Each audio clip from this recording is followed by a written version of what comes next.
Welcome back. I still don't know why they did that to my hair. Welcome back.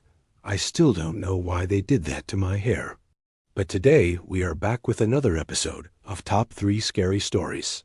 We're going to look at this one in 2 parts. This story comes from Reddit user Summer Rain. They say, "These are CCTV cameras set up by my grandfather, who owns a bus company. The video shows a bus pulling up to the office. When it stops, you can see a ghost of a woman holding a parasol slowly walk across the frame. She then disappears after a few seconds. It's terrifying." Yeah, that was pretty scary. I didn't see her at first, but once you point it out, she's hard to unsee. They begin. So my friend and I were visiting the Please Touch Museum in Philadelphia. It's an awesome children's museum. And this is the caption that they gave. If you did, please hit that thumbs up button. Leave a comment. Let me know what you think. And if you haven't already, please subscribe because I put out new videos every single day. And I'll see you in the next one. Bye.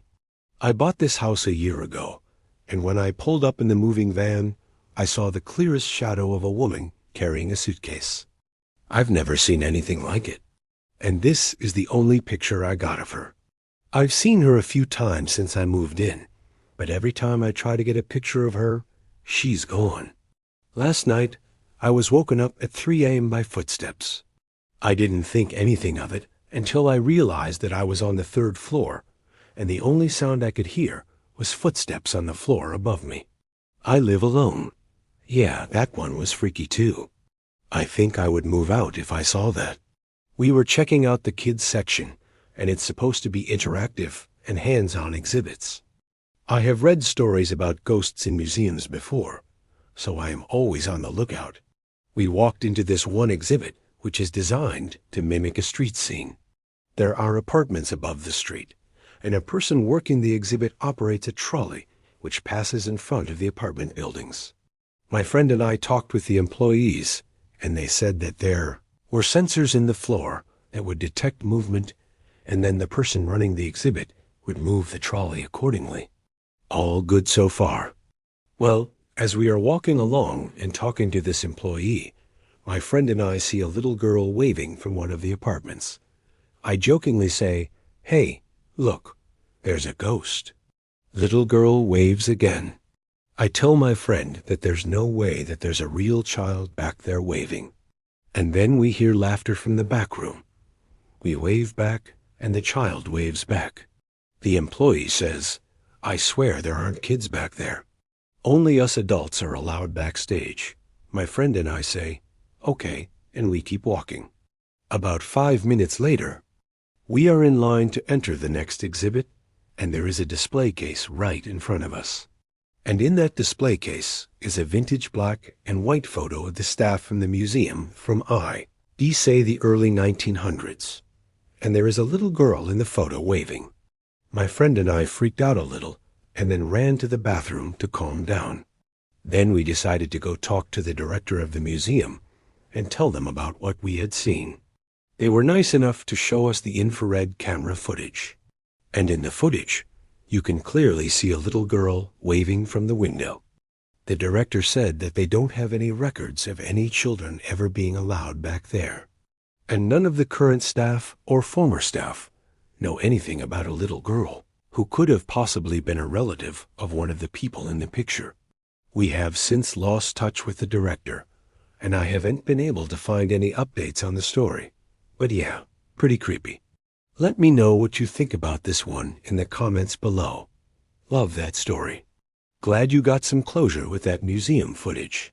But I think we should go ahead and move on to our rapid-fire stories.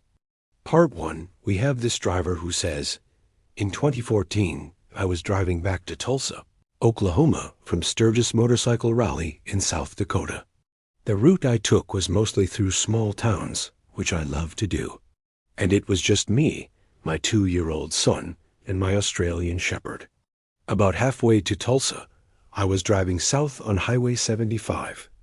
At that point, I was well rested and still alert.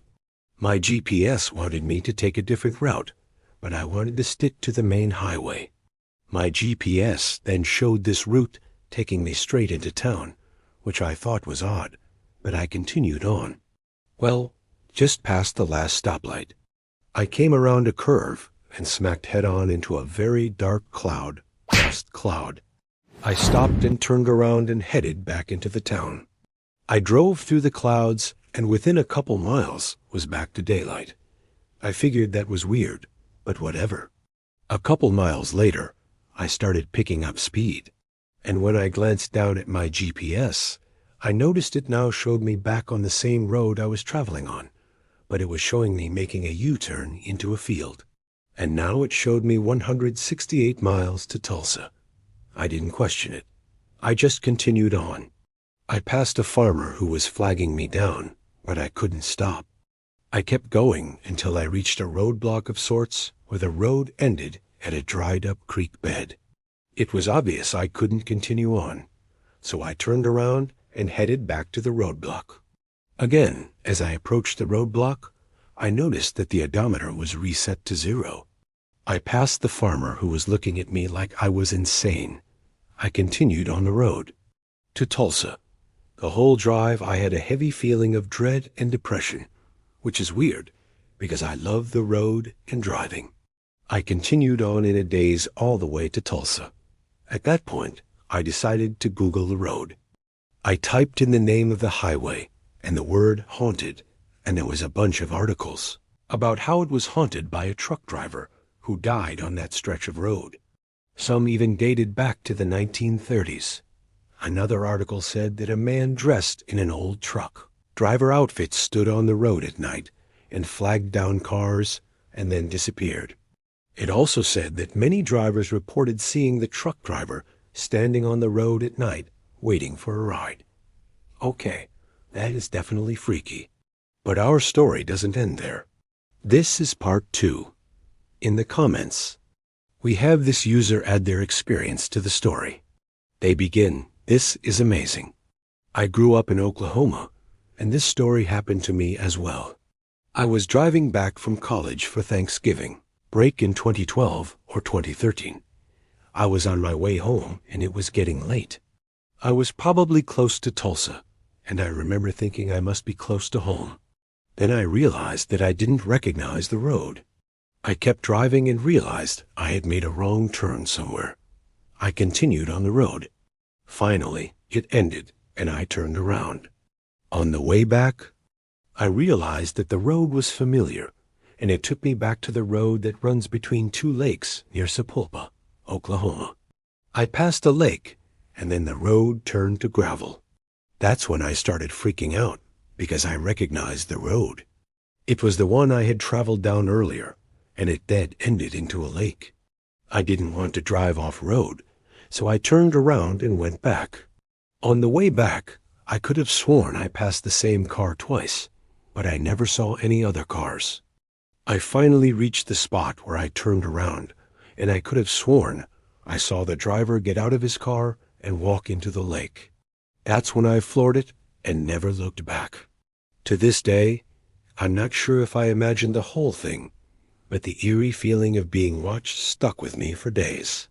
Years later, I Googled the story and found this thread. I was like, holy crap, I'm not crazy.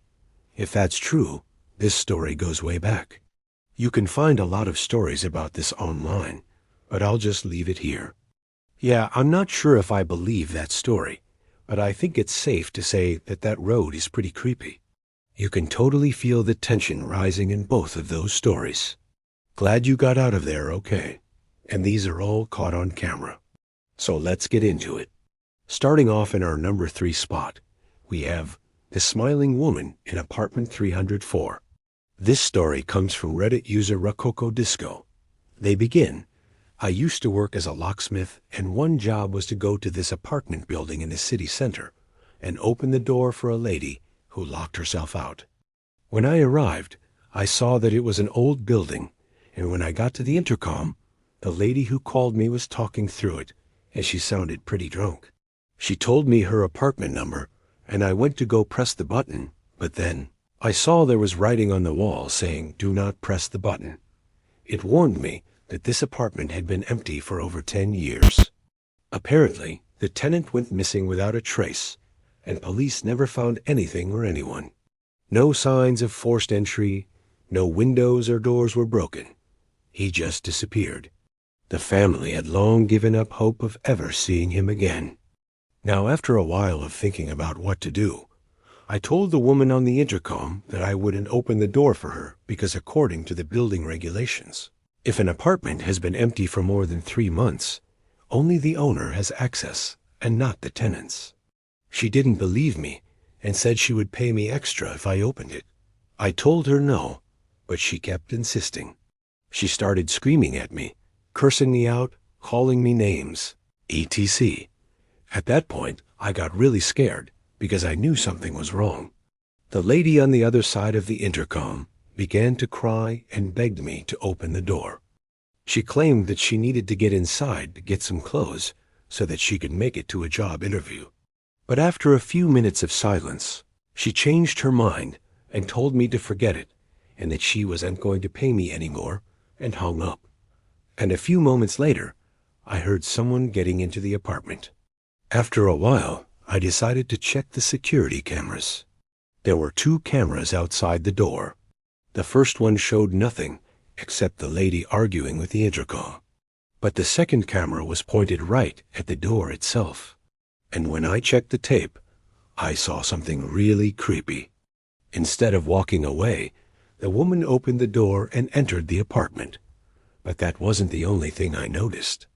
As soon as she closed the door behind her, it happened again. She opened the door and stood there smiling. At me. I think she was trying to scare me or something. Anyway, I immediately called the cops and explained everything to them. They went to the apartment and broke the door down and found the woman sitting on the couch crying. She explained that she was homeless and had been living in the stairwell and that the intercom wasn't working, so she couldn't get into her own apartment. I was glad it wasn't some crazy ghost lady or something. But after I left, the police officers stayed behind to question her some more. Yikes, glad that wasn't some crazy ghost lady. Also, the fact that the intercom wasn't working and she literally had to kick down the door means that that place needs some serious repairs. You know what? If your apartment is in an old building and doesn't have a working intercom, come stay with me. I've got an extra room. Yeah, it's really scary. What a crazy story. Glad you got out of that situation. Okay. But our next story takes us to our number 2 spot. And this one is titled, Ghost Truck of Route 666.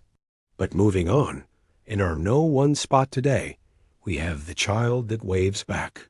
First, we have this video titled Bus Ghost Caught on Camera. This was posted by Reddit user Reborn Nightmare. And last but not least, we have this image titled Ghost in My House. This was posted by user IllofMeWolf. But that is all for our list today. Thank you guys so much for watching. I hope you enjoyed.